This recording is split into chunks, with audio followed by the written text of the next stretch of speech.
It started with a letter.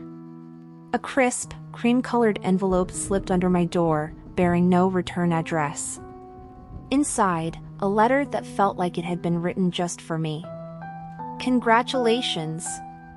You have been selected to participate in an exclusive escape room challenge. The prize? $10 million. The location and time will be revealed once you accept. Will you dare to play? It felt like a dream come true.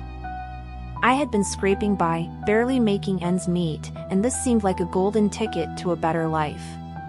Without a second thought, I accepted the offer by following the instructions to reply via a specific email address.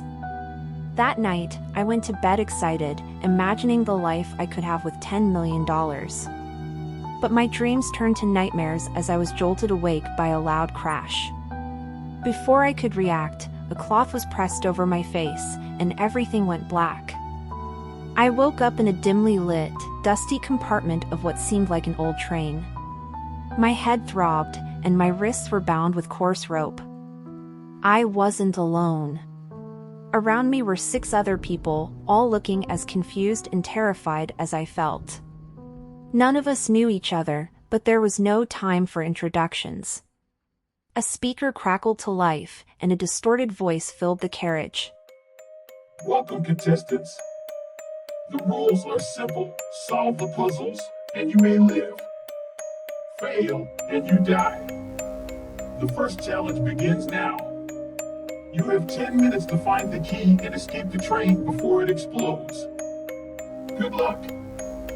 Panic set in immediately. We all scrambled to our feet, searching the carriage for any clue that could help us. The walls were lined with old luggage, torn seats, and rusty metal panels. My eyes fell on a small safe embedded in the wall near the rear of the carriage. It had a combination lock. Thinking quickly, I began rifling through the luggage, hoping to find something that could give me the combination. My hands trembled as I pulled out old moth-eaten clothes, expired passports, and useless trinkets. Then I saw it. A small, leather-bound journal tucked inside a suitcase. Flipping through the pages, I found a series of numbers written in the margins.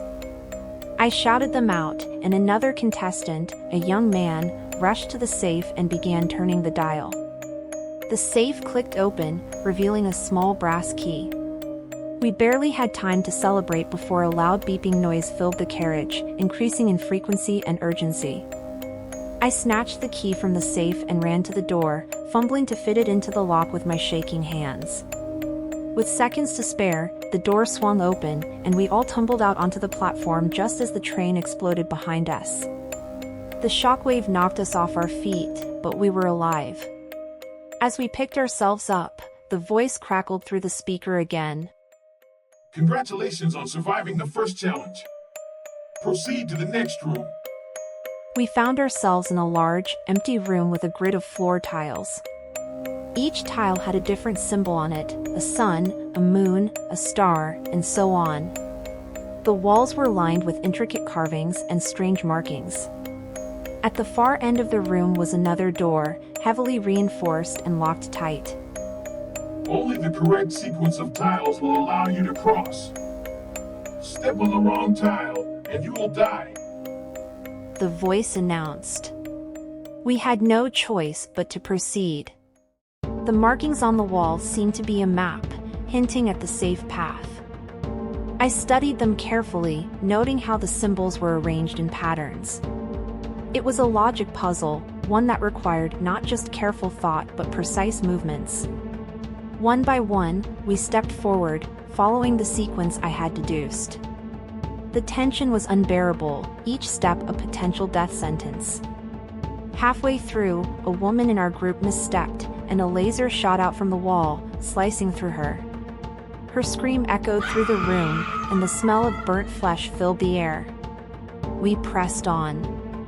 Horror gripping our hearts but determination driving us forward. When we finally reached the other side, I felt a momentary relief, but it was short-lived. The door opened to reveal the next challenge, a room with a slowly rising water level. In the center was a large, complex lock mechanism that needed to be solved to open the exit door. We rushed to the mechanism, trying to decipher its workings. The walls were lined with pipes and valves, some labeled and some not. Water poured in from grates in the ceiling, cold and relentless. My mind raced as I examined the mechanism, realizing that the solution lay in redirecting the water flow through a series of valves to release the lock. We divided the work, each taking a section of the room to search for clues. The water was up to our waists now, and the urgency of our task intensified. I found a valve labeled pressure release and shouted for the others to look for similar controls. As we worked, the water continued to rise. Another contestant slipped and fell, disappearing beneath the surface. We were running out of time. I focused on the task, aligning the valves in what I hoped was the correct sequence. The lock mechanism clicked, and the door opened just as the water reached our chests. We spilled out into the final room, gasping for breath. The voice crackled through the speaker once more. Congratulations, survivors. You have proven yourselves worthy. Now, one last revelation before you claim your prize. The lights flickered, and a figure stepped into view from a shadowed corner of the room. It was an older man with a cold, calculating gaze. He smiled, a chilling, soulless smile. You have all been brought here because you share a common bond. He said. Years ago, each of you was responsible for a death. A hit and run, a fatal accident, an overlooked plea for help. You all walked away unscathed, never facing justice. Until now. My blood ran cold as his words sank in. The memories I had buried deep within came rushing back. I had hit someone with my car late one night, panicked, and fled the scene. I thought I had gotten away with it. But now, I realized I hadn't. I looked around at the remaining contestants, recognizing the guilt and horror in their eyes. They too had their dark secrets.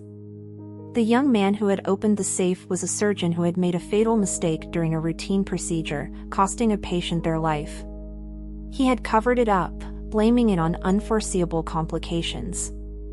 The woman who had misstepped on the tiles was a social worker who had ignored a desperate plea for help from a child in a dangerous situation. That child had died as a result of her neglect. Another contestant, who had drowned in the rising water, was a former police officer who had falsified reports and let a drunk driver go with a warning. That driver had later caused a fatal accident, killing an entire family. Each of us had played a part in someone's untimely death, and each of us had walked away without consequence. Until now. The man's smile faded, replaced by a look of grim satisfaction. You have all been judged. Those who survived did so because they managed to overcome their own guilt and work together to save themselves.